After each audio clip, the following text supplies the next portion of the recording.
How's it going, folks? Can you guys hear me okay? All right, welcome back and welcome to the spring 2026. I can see some familiar faces that I saw in my lab yesterday. Again, welcome back. And I'm happy that all of you guys are here. I hope all of you are excited for the new semester, excited for the new course to learn a little bit more about your body, about diseases and things that really affect all of us. Okay? My name is Professor Sandro Gilbert, and I am the instructor for this course. I have been teaching anatomy and physiology at Leeward Community College for the past about 8 years now. And I'm really excited to see all of you and excited that we go in this journey together. Okay? Now, we will get to some material today, so we're going to hit the ground running. But before we get to that point, I really want to spend as much time as possible setting the expectations right. Okay? I know, I've been teaching for a while and I was a student before that. I know that there's a lot of anxiety at the beginning of every semester, right? You don't know your teacher. You don't know the course. You don't know what is expected of you. You don't know how much work you're going to have to do. You don't know how you're going to prepare for the exams. So today, from the beginning, I want to try to ease all of this anxiety that you have been feeling right now. And I really want you guys to ask me as many questions as possible. Anything that is not clear, anything that you have doubts, anything that I didn't cover, anything at all, folks. Now is the time to let me know. Now is the time to ask questions as we go through the Lamaku site, as we go through the syllabus. Okay? Now, before we get to the Lamaku and the syllabus, let me do a little introduction of myself. I'm not going to ask you to introduce yourselves. We're going to do that in the labs. We did that yesterday. We're going to do that today in the lab that I have later today. But I do want to introduce myself so that you know who is your professor, what qualifies me to be here in front of you teaching this course. Okay? Um, I got all of my schooling here in Hawaii. I'm originally from Brazil, but I got my bachelor's degree in biology from Hawaii Pacific University. Then I got my master's degree in molecular biology from UH Manoa. And then I got a PhD also in molecular biology from UH Manoa. Okay. After I finished my PhD, I got a job at the University of Hawaii Cancer Center which happens to be right next to Jabson, which is the medical school for UH. And I got a job there as a postdoctoral researcher, and I was doing cancer research for 5 years in the bench doing research. And I was studying a type of research, a type of cancer that is called mesothelioma. Now, what is mesothelioma? Mesothelioma is a cancer of the lining that we have surrounding our lungs. Okay, and we're going to talk a lot more about this in class later in the semester. But our lungs, there is a membrane that covers our lungs. And this membrane is there to protect the lungs, right? Because our lungs are, expanding and retracting when we inhale and exhale. And our lungs are surrounded by bone, by our rib cage. So as you can imagine, as our lungs expand and contract, they're going to rub against the rib cage. And the rubbing could cause damage to the surface of the lungs. So to protect our lungs, we have this membrane surrounding it, called the pleural membrane. By the way, none of this is going to be on the exam. You don't need to take notes, okay? Now, this membrane is the location in which we're going to have this cancer called the mesothelioma. Okay? So mesothelioma is the cancer of that pleural membrane of the lungs. Now, what causes mesothelioma? What causes mesothelioma is the exposure to a fiber called asbestos fiber. Any one of you here ever heard of asbestos? All right, there's a few people here have heard about asbestos. Now, what is asbestos? Asbestos is actually a natural fiber. It's not something that is man-made. It's actually, we mine it, we extract it from rocks. And this asbestos fiber was used a lot in the 1960s and 1970s because asbestos fibers is a very good material to insulate homes.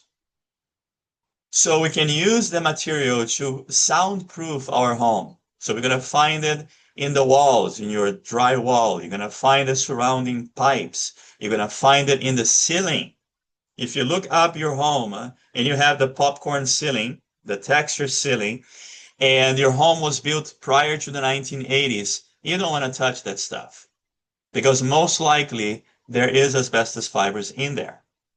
Now, if your ceiling is okay, is not peeling off, you're not scraping it, you're fine. The fibers are trapped in the material. But as soon as you start scraping, probing, poking on it, then the fibers, they're going to come out and we're going to inhale the fibers. That's the problem.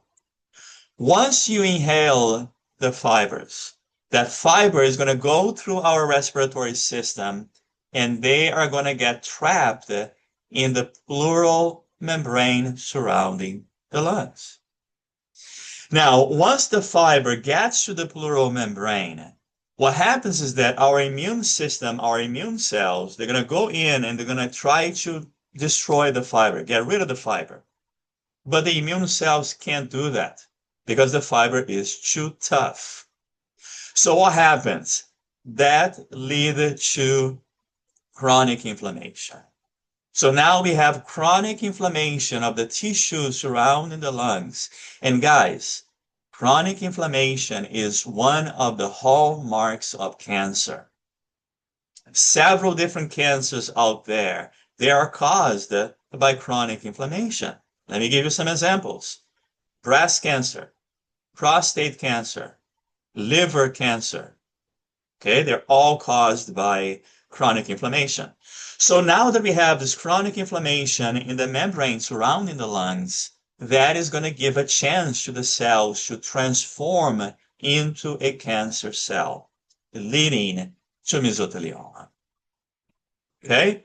Now, usually the people that get mesothelioma are people that are involved to high exposure to asbestos fibers. So it was construction workers, for example, plumbers, people that were exposed to a lot of asbestos fiber, and not a little bit of fiber. No, they're exposed on a daily basis, high concentration, high amounts. And mesothelioma is a very aggressive cancer. Usually, when people find out that they have mesothelioma, they have about 6 months to live. That's how aggressive the cancer is. So what I was doing at the cancer center, at the UH Cancer Center, when I was studying this cancer, is that I was trying to understand how asbestos causes mesothelioma. Now we know there is a connection, but we didn't really understand the mechanism of mesothelioma cancer. So what I did during the 5 years that I was there working there, I used to take mice, and I work with hundreds, if not thousands of mice, because we use mice as an animal model for human diseases. And I would take mice and I would inject them with mesothelioma inside of their belly in a region that we call the abdominal pelvic cavity. Now, why was I doing that? Because I'm mean? No. No, we treat the animals with a lot of respect. Okay, we need to go through several protocols in order to start doing any experiments with the animals. But this is how science works, right? We're not going to experiment on people, so we usually start research on animals. And what I was trying to understand is that what happens to the mice once I injected them with asbestos? What's going to happen to them a week after I inject them? A month after, 6 months after, 1 year after, 2 years after. And I collect the blood sample, I collect cells, I collect the tissue from the animal to see how that tissue has changed. Are there any proteins that have been upregulated or any proteins that is being downregulated? So then I can understand what is happening with an individual when they are exposed to asbestos fiber before they get mesothelioma. Now that we know the mechanism of the development of the cancer, we can try to stop the process. And I discovered a protein called AGMGB1, and this protein was a driving force behind mesothelioma cancer. And I was able to develop an antibody, and the antibody blocked the protein, and that delayed or slowed down the progression of mesothelioma in the animals. Okay, so animals that before would die within, I don't know, a year after injecting them with asbestos fiber, if we treated the animal before, now they're going to survive for 3 years or 4 years or 5 years. All right. So after I finished at the cancer center, the UH Cancer Center, and I published a few papers, I moved to Washington, D.C., and I stayed in Washington, D.C. for a year. I was doing a second postdoc there. And in D.C., I was studying a different type of cancer. I was studying a cancer called leukemia that I'm sure many of you are familiar with. Now, leukemia is a blood cancer, very different from mesothelioma, which is what we call a solid tumor. Okay. After I spent a year in Washington, D.C., I decided to come back to Hawaii. And once I came back to Hawaii, I made a switch from the lab into the classroom. And I have been teaching since then, again, for about over 8 years now. All right. And that is a little bit about my background and what qualifies me to be teaching this course. Any questions, guys? Any questions about my research? Any questions about cancer? Anything at all?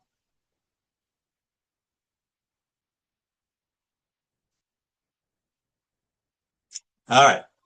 So if you don't have any questions now, let's go over our Lomoku site and let's talk about the syllabus, the quiz, the exams, and all of that good stuff. Okay? So let me share my screen with you.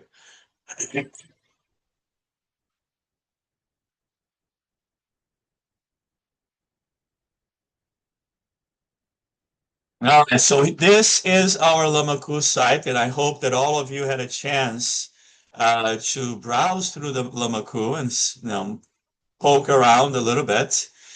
But my site is very simple, very straightforward. There's no bells and whistles. I really want you guys to be able to find what you need. Okay, and the using the Lamaku is going to be essential for our class.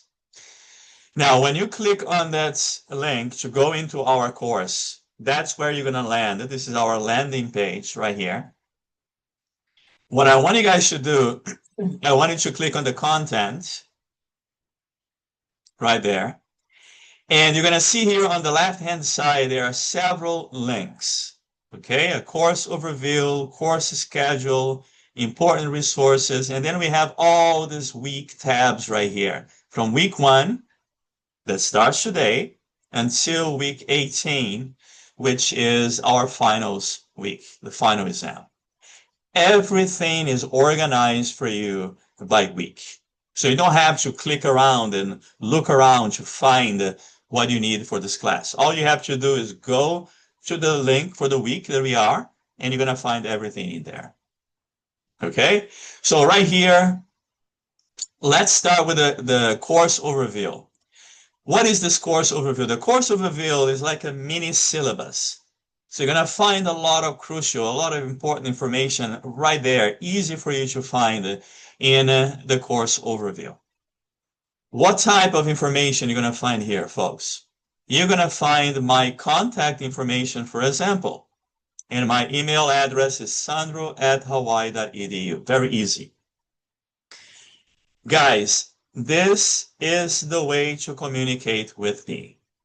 If you have any questions regarding the course, if you have any issues, if you have any problems, please email me. Okay, I'm usually pretty good replying to email. I reply within the 24 hours, oftentimes much less than that. But I want to make sure that you guys understand that even though this is an online class and we are meeting online, you are not alone. Okay, I am your main resource, and use the resource.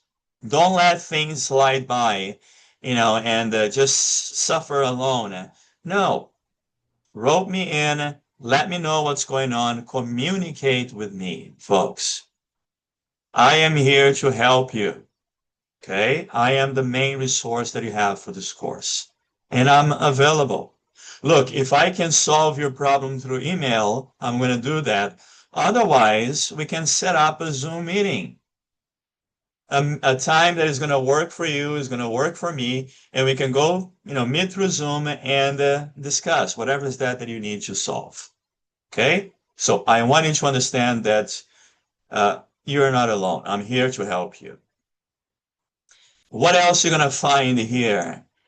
You're going to find, of course, information about the course. So we're going to meet every Tuesdays and Thursdays from 12:15 to 2 p.m. Keeping in mind, this is a synchronous class. All right, we have regular scheduled classes. This is the Zoom link that we're going to use. So we're going to use the same Zoom link for all the classes. Required material. You don't need to purchase anything for the course, folks. There's no textbook for you to purchase. There's nothing for you to purchase. Now, of course, this is an online class. You need to have a desktop computer, a laptop, or a tablet with camera, because they will be required for the exams, especially the exams. You cannot take the exams without a camera on. And, of course, you need to be able to access internet and Lamaku in order for you to take the quizzes and take the exam. Okay?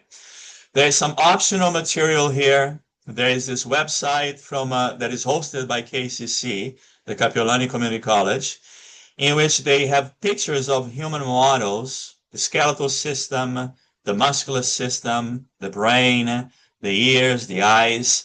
And this is a nice resource for you guys to go in and start preparing and help you prepare and study for the exams. Now, all you need is this login information and the password right here, and you're going to be able to access the content. Okay, there's another different sites that I also posted here on Lamaku, which I'm going to show you in a minute, which are all free resources that you can use. None of them you need to pay anything for that, okay? All right, let's talk about the grading procedures. Guys, my course is very straightforward. You don't have homework to turn in. You don't have, writing assignments. There is none of that. There's just two things for you to earn points in this class. We have online quizzes and we have the exams. That's it. There are a total of 16 online quizzes. They are taken on Lamaku. I'm going to show you where to find them in a minute. Each one of the quizzes are worth 20 points for a total of 320 points.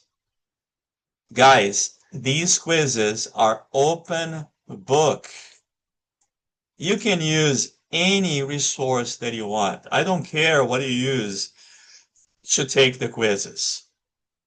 Okay, now you're only going to have one-time chance to take the quiz, and once you start the quiz, you're going to have 40 minutes to finish the quiz. So one quiz per chapter. The first quiz is going to be due on Sunday, January 18th by 11 p.m. I'm going to show you the course schedule where everything is already scheduled for you. Now, what is the format of the quizzes? The quizzes are multiple choice questions. I have a question here. Do we have book for the course? Yes, we do. A free free book called the OER, Open Education Resource. Okay, I'm going to show you where it is in a minute. Now, the online quizzes are multiple choice, so you're going to have 20 multiple choice questions. Each one of the questions is going to be worth 1 point. Okay, there's absolutely no reason for you not to get full points for those online quizzes. Absolutely no reason at all. No problem, Larissa. Now, on the third week of class, guys, we're going to have something that is called participation verification. And the participation verification for my course, for this course right here, is done through the online quizzes. If you have not taken any quiz by the time that the third week comes through, you will be dropped automatically from the course. Okay, and it's going to happen for all your classes. You're going to have participation verification for all your classes. If you don't participate in the class, you will be automatically dropped from the class. All right? There is no makeup of the quizzes. If you miss a quiz deadline, you will not be able to retake the quiz. I have a question here. Do we need to meet in a Zoom to do the quizzes, or we can take it on our own time before the due date? There is no meeting for the quizzes. You're going to take the quizzes on your own. Yes, the quizzes are taken on your own at home, okay, or anywhere that you are. So we don't meet on a Zoom to take the quiz. They are open book after all, okay? Any other questions about the quizzes, folks? Again, I'm going to show you where they are in a minute, okay? Now, for the rest of the points for this class, they're going to come from the exams.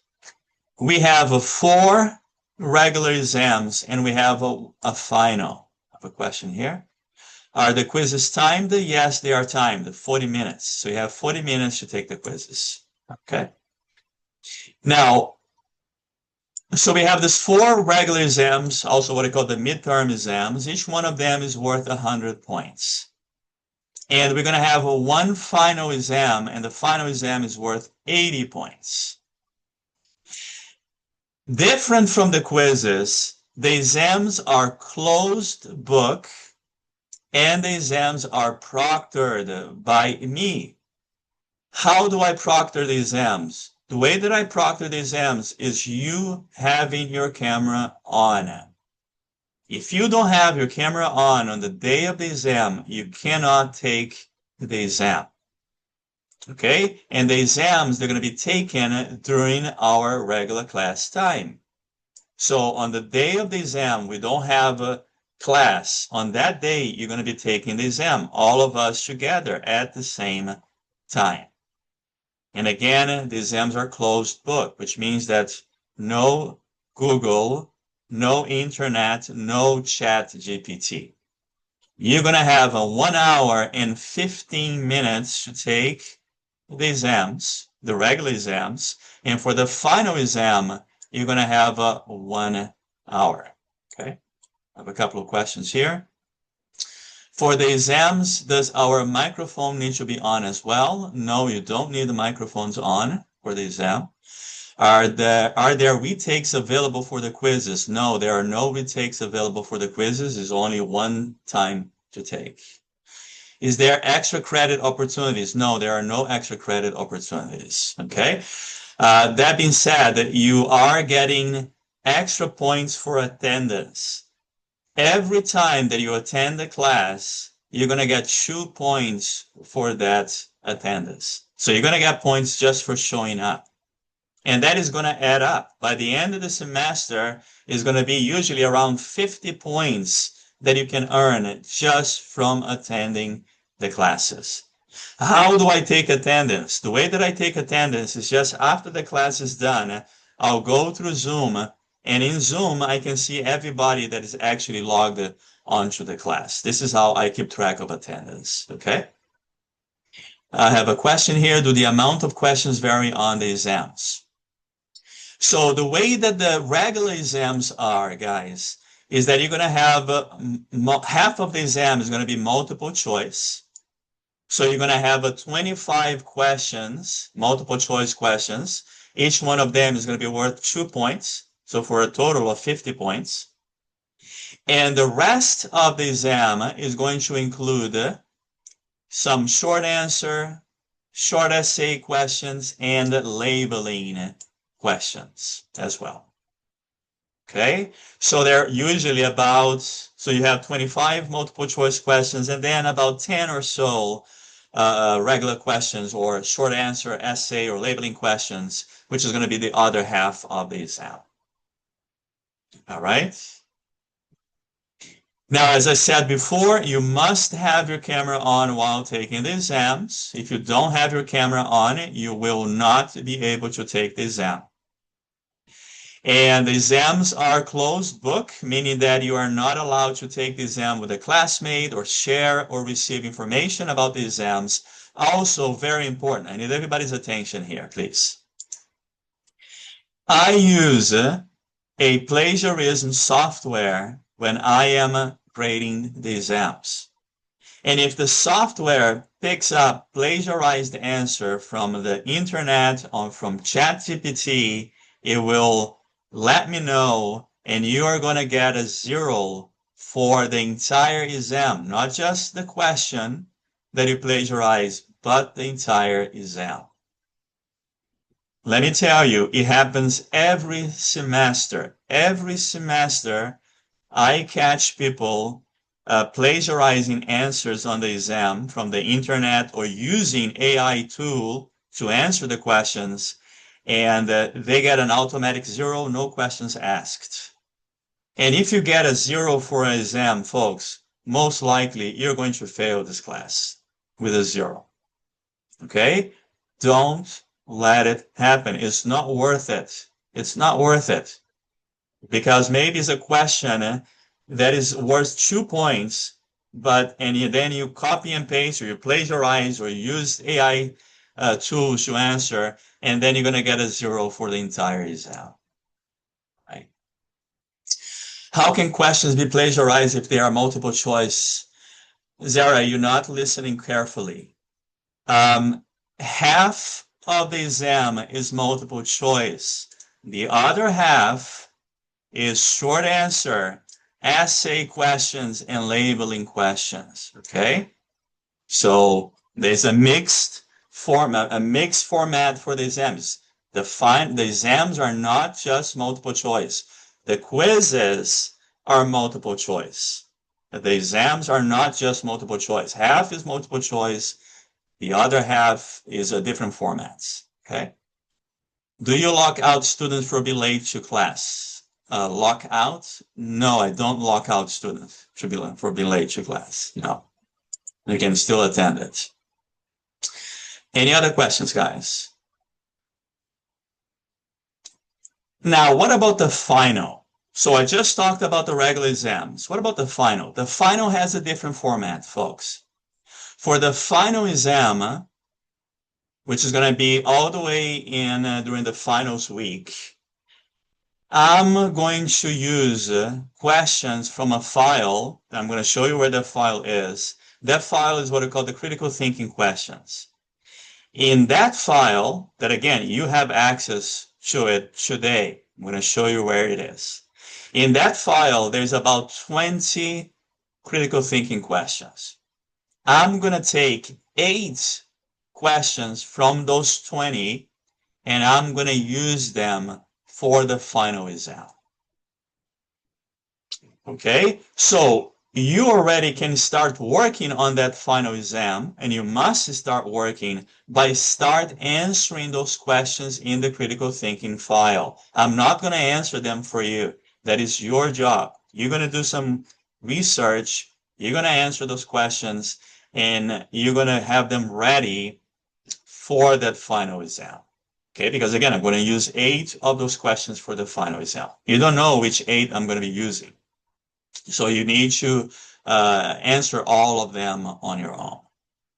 There are no makeup or extensions given for the exams, guys, unless you have a very valid reason. And if something happened to you, let's say you are very sick and you cannot take the exam, you need to let me know before the exam. My biggest pet peeve as a professor, as an instructor, is when I give an exam and then a day later, 2 days later, a week later, I get an email from a student saying, hey, professor, sorry, I was sick on the day of the exam. Can I make up the exam? Most likely, my answer is going to be no. Look, unless you are in a hospital bed in a coma and you don't have access to your phone, there is no reason why you can't send me an email saying, hey, professor, I am very sick. I cannot make the exam tomorrow. I'm going to send you a doctor's note. That's all you have to do. Okay, I do require a doctor's note in order for you to make up that exam, but I want you guys to communicate with me before the exam, not after, before the exam. It's not too much to ask, guys. All that I'm asking is to keep open communication. That's it. Okay? Does anybody have any questions at all about the online quizzes and about the exam so far? Any questions, folks?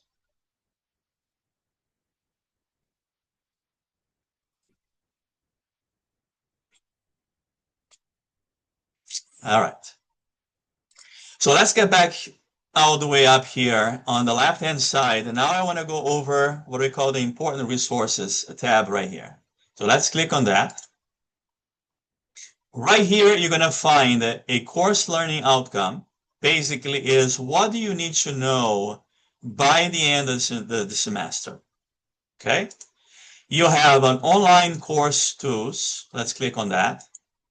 Here, you're going to find information about how to take an online course. You're going to find information on online netiquette, and you're going to find information on how to navigate Lamaku. Now, if you're not familiar with it already, we have a question here.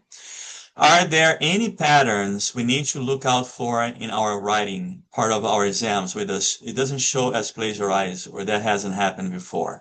No, there's no pattern. If you don't use ChatGPT, if you don't copy and paste stuff from the internet, that's not plagiarism. If you answer with your own words, there's no way that it's going to be picked up by the plagiarism software. Okay? Look, this is college, right? You're welcome. we should know by now what plagiarism is. So plagiarism is when you answer a question and the majority of that question you copy and paste from Wikipedia. Now, changing a comma or a period here and there, it doesn't make yours. So the software is going to make the determination of that. And if you're answering with your own words, which you should be doing, there's no way that that's going to be considered as a plagiarism. Okay, so you don't have to worry about that if you're doing the right thing, if you're actually answering the questions with your own words. Okay, good question though. Next, we have the course-specific information. If you click on that link, guys, you will find the link for our textbook. As I said before, this is an open educational resource, what we call the OER textbook. So there is no fee that you need to pay. Also, you cannot purchase a hard copy of this textbook. It's only available online. Okay? And this textbook here was made specifically for Bio 130 class. For this textbook, a lot of the different professors or community college professors that teach this class, we got together and we created this book. In fact, I am one of the authors of the textbook, right? And then if you go back here, you're going to find our syllabus. I have a question here. For the final exam, are we allowed to look at our critical questions document for the answers, or is it closed book in force and we would have to memorize? You are not allowed to look at the answers. It is a closed book. So you have to remember your answers, okay? Do we still have access to this book after the class is done? Yeah, you should. Absolutely, you should. Now, going to our syllabus. So here we have the syllabus for the course. Again, you're going to find the same information that we saw in the content, the course overview. You have when we meet, the Zoom link, my email address. There's also my personal phone number right here, guys. If you have an emergency and you need to get a hold of me right away, you can text me. That's no problem at all, okay? The best way, though, is to send me an email. And then all the way at the bottom here, we can also find right here, we're going to find our course schedule. Folks, you know already ahead of time everything that we're going to do every class period. And I follow this course schedule to a T. So today we are going over the syllabus and the course. We're going to start the material today. We're going to finish on Thursday. And the first quiz for the chapter 1 is going to be due on the 18th, which is Sunday, by 11 p.m.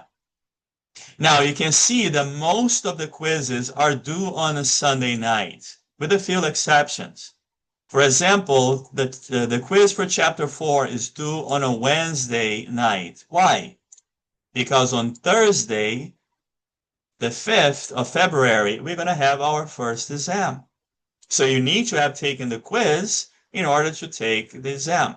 Taking the quizzes help you prepare for the exams. Okay? And you can see here that all the exams are already scheduled. And every single exam, guys, is going to cover 4 chapters only. The exam 1 is going to cover chapters 1 through 4. Exam 2, 5 through 8. Exam 3, 9 through 12. Exam 4, 13 through the chapter 16. Okay, so every 4 chapters, when we are done with the 4th chapter, we are going to have an exam.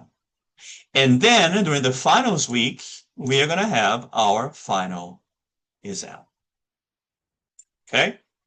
Also, you have here, you can see the schedule, the spring break, and also this Prince Kuhio Day, no class on that day. So everything that's going to happen in the class, you can see it right here. You don't need to send me an email asking, Professor, when is the quiz due? Just take a look at the course schedule. All right? All right, so we're still here in the Important Resources tab. Now, if you scroll down, you're going to find the critical thinking questions for the final exam. This is the document that I was talking about it earlier. Let's click on it. Let's open it. So here we have, guys. So you have this document, and here we have several different questions. There's about 20 questions total. Out of these 20 questions right here, I will use 8 of them for the final exam. Okay? And like I said before, I will not answer those questions for you. That is your job to do a little research to help you answer those questions. Now, of course, we're going to go over all of the contents of all the stuff that we are asking here in this folder. All right, so we're going to go through all of this together during the course. Okay. And finally here at the bottom, there's this anatomy links, which I mentioned to you earlier. These are other free resources that you can use to help you prepare for our class. Okay. Any questions, guys?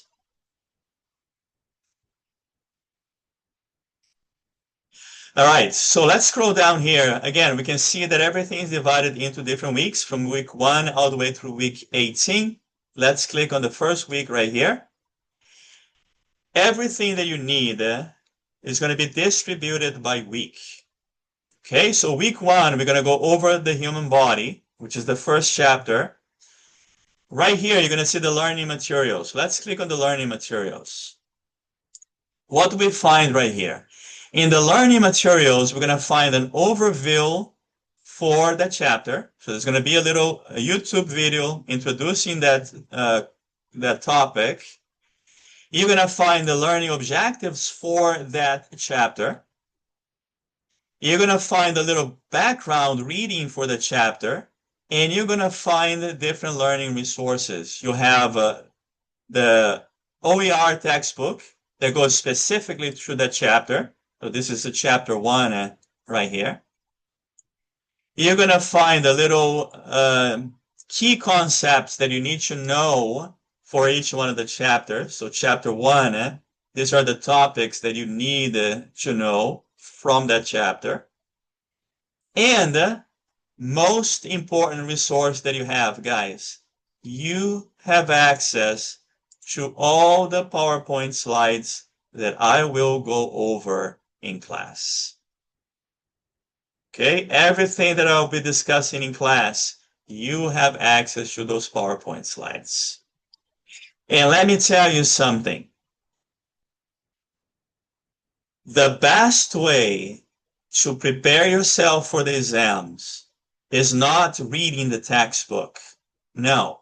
The best way to prepare yourself for the exams is attending class, asking questions in class, and going through the PowerPoint slides.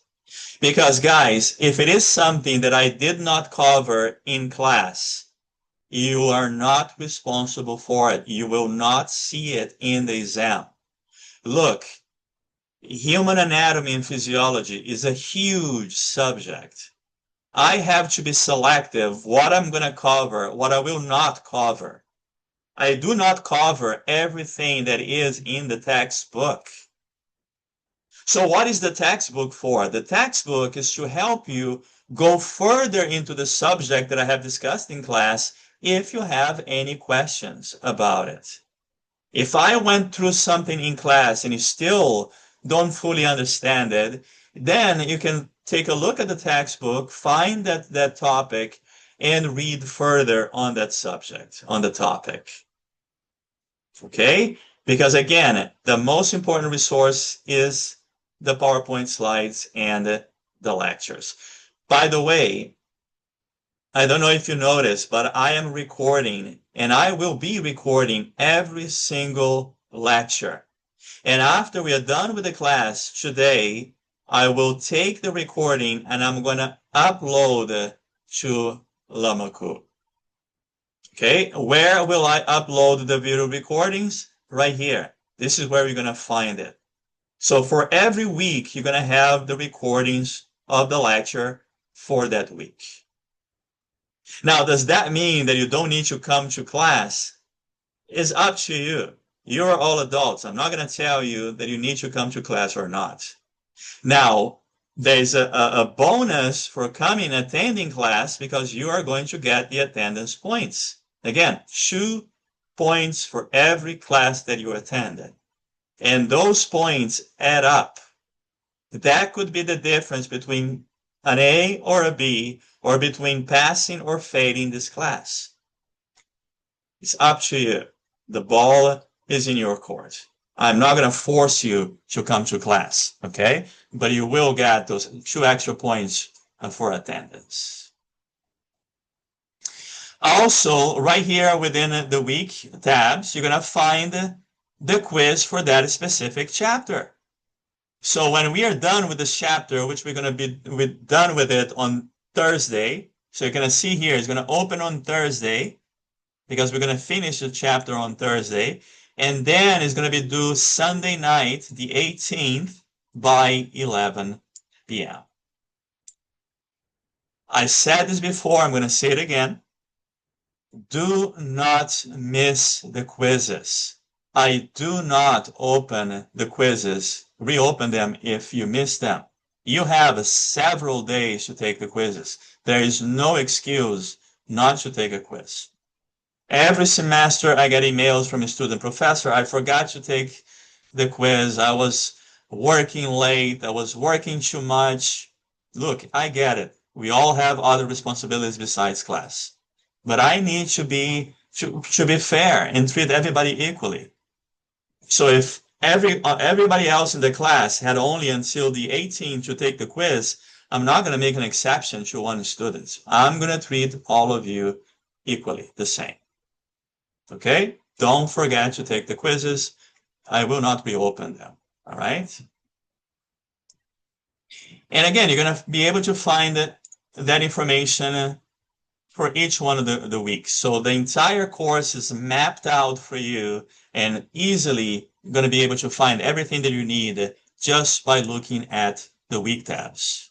Okay? We can see right here on week 4, this is when we're going to have our first exam. And it's already scheduled right here. On February 5th, it's going to start at 12:20 p.m. and it's going to end at 1:40. So you're going to have 1 hour and 15 minutes to take the exam. And on the day of the exam, if you're done with the exam earlier, you can just log off the call. There is no class that day. It's just the exam. All right? Guys, anything at all, any questions, anything that is not clear, anything that I might have missed?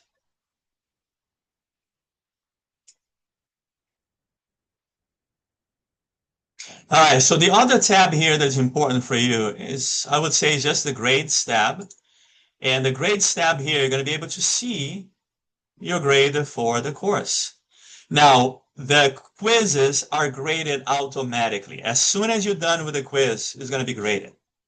But the exams are not graded automatically. I have to grade them manually. Okay, so you're not going to be able to see your grade right away. It usually takes me a couple of days to grade everything. Okay.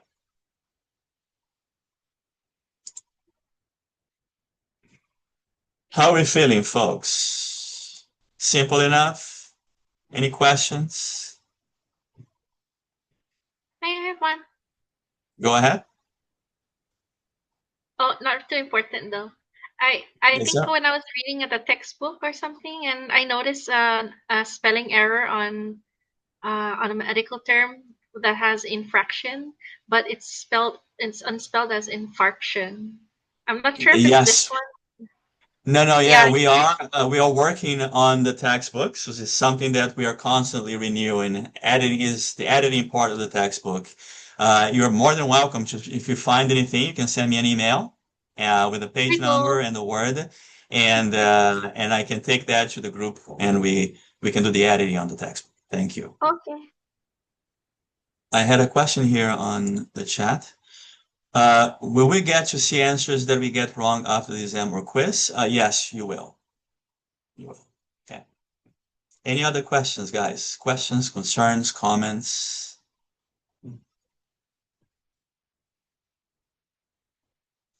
All right. I do have a question here. Let's see. Is there a lab quiz due today? No, there's no lab quiz. Oh, lab. Okay, I'm gonna talk about the lab during the lab. Okay, this two separate classes. I don't want to mix the two here. So this is the lecture. We're gonna discuss the lab during the lab. Any other questions, guys?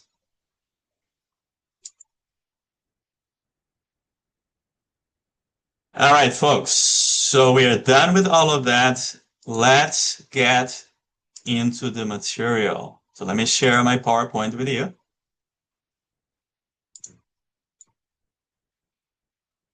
All right. Now, before we get started, I want to share a little bit of a data with you. So I told you guys that I was a scientist, right? I used to do cancer research. And in science, we don't work with opinions, we don't work with assumptions, we work with data. Either something happen or it doesn't happen. And I want you guys to understand that if you're ever wondering while you're taking the class, while you're hearing me talking here, the introduction, can I get an A or at least a B for the class? Well, I'm not going to tell you my opinion. I'm going to show you data. This data here I collected from the spring 2023, a few years ago. And in the spring of 2023, I had a total of 56 students in the two sections that I teach, a Bio 130 lecture. We can see right here, guys, that on that term, I had about 42% of the student in the class in the spring 2023 got an A for the lecture. Then about, I would say, 7% got a B. Now, if you combine these two here, this gives about 50% of the class got either an A or a B for the course. So it is absolutely possible, absolutely doable to do well in this class, to pass this class. Now, if you ask me, is it possible to fail this class? Well, look at the data. I had about 24% of the students that failed the class got an F in spring 2023. If you combine that with the D's that we got right here, this is close to 50% as well. Okay, it's pretty well divided. About 50% got either A or B, and a close to 50% got either F or a D. Now, the question is that you need to ask yourself, where do I want to be? Do I want to be in this group right here? Or do I want to be in this group right here? That's your choice. I'm going to do whatever I can to bring all of you here. That is my dream. When I dream at night, I dream that I'm going to have a course in which 100% of my students will get either an A or a B. I've been teaching for over 8 years now. It hasn't happened yet, but I am not losing hope. I refuse. I will get that before I retire by the age of 75, probably. Okay? Now, I'm going to do my part, guys. But you need to meet me halfway. I can't take the exams for you. I can't attend class for you. I can't do the quizzes for you. You need to do your part. And all of you are paying good money to be here. All of you are taking time from your family, from your hobbies, from everything that you like to do to be here. And this is what you chose, because this is going to advance your academic career, then your professional career. So take it seriously. There is no reason to fail a class like this. Really, there isn't. Because I'm going to give you every single tool for you to be able to succeed. But at the end of the day, again, I can't take the exam for you. Okay? So it's absolutely possible and doable. What do you need to do?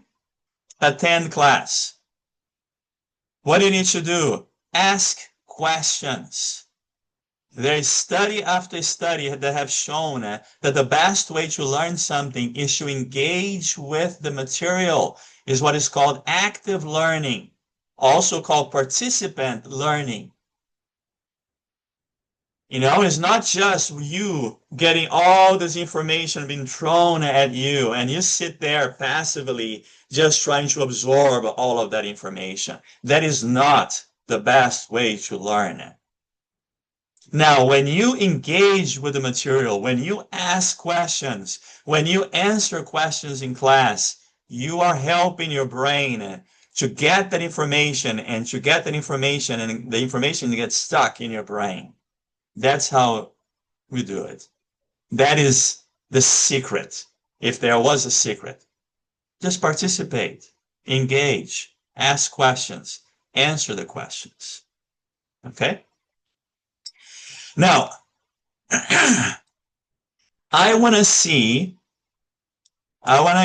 gauge how much you know about our body before we start the course. Now, don't worry, this is not going to be graded. Take a deep breath. It's not going to be graded, but I want all of you to take a piece of paper and a pen or a pencil. I'm going to give you 5 minutes for you to answer the name of the structures that are pointed right here on the screen, from 1 all the way through 12. And your 5 minutes starts now. And then we're going to work through them together.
Guys, time's up. All right, help me out. You can unmute yourself if you want to.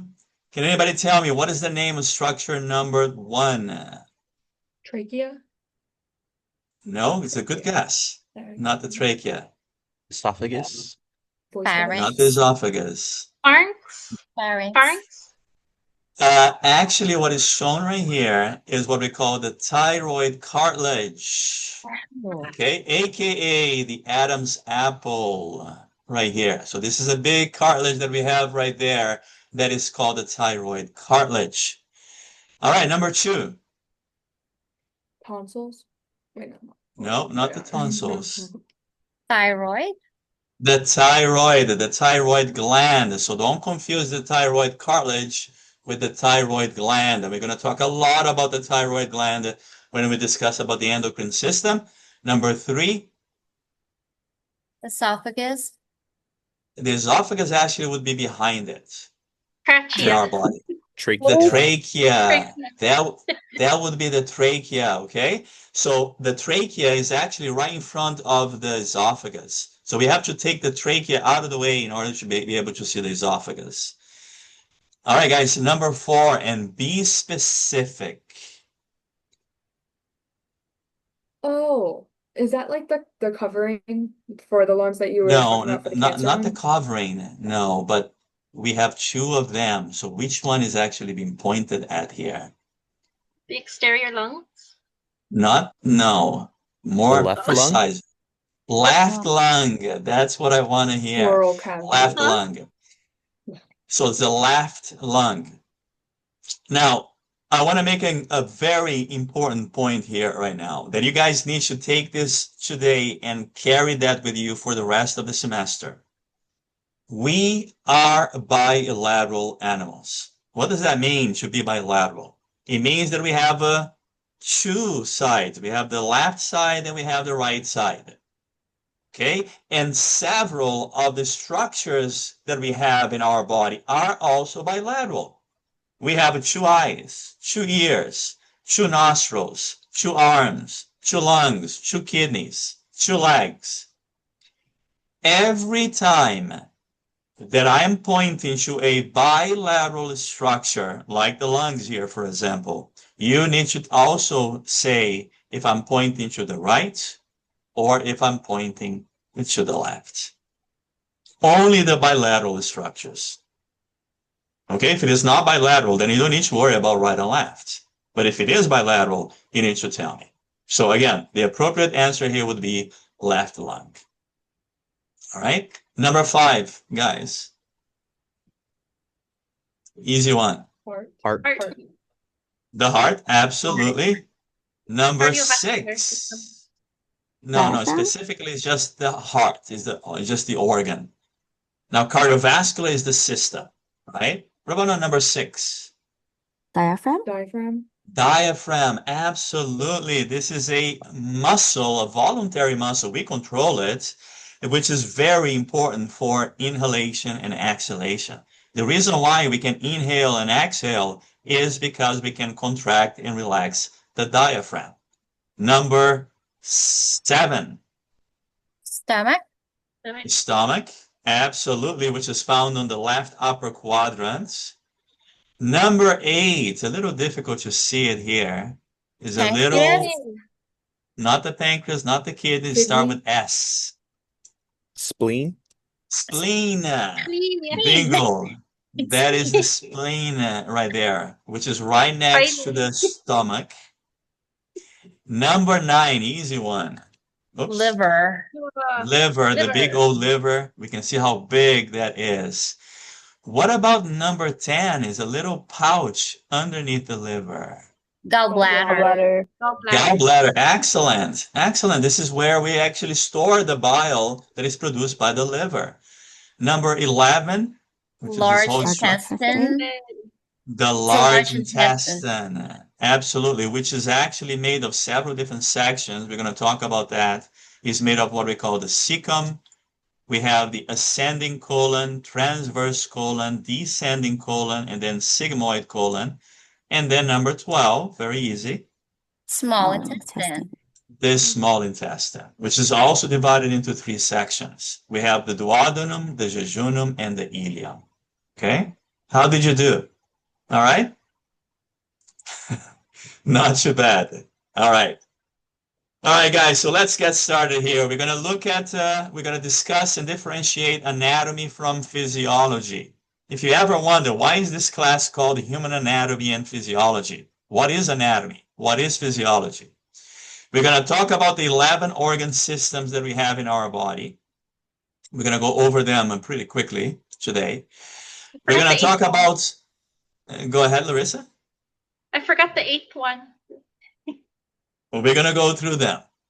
And then we're going to talk about the body functions. What are the characteristics of a human body? What do we need to have in order to be able to function?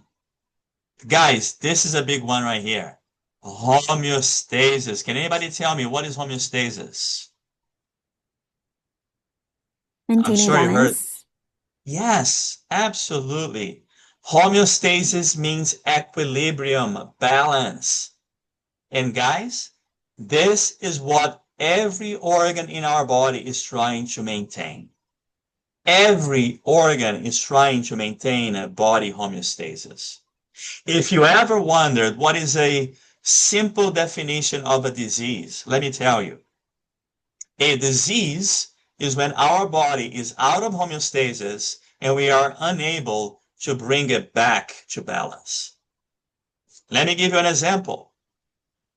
If you have a type 1 diabetes, you have a very high blood glucose level. And that is because your pancreas do not make enough insulin. Insulin is what allows blood glucose to go inside of the cell. If you don't have insulin, the glucose stays in the blood. That you're going to have diabetes. So someone that have diabetes, they are out of homeostasis because, again, they don't have enough insulin. They don't produce insulin to bring the insulin back to the homeostatic level. Okay? And then finally, we're going to talk about the language of anatomy, because learning anatomy is just like learning a second language.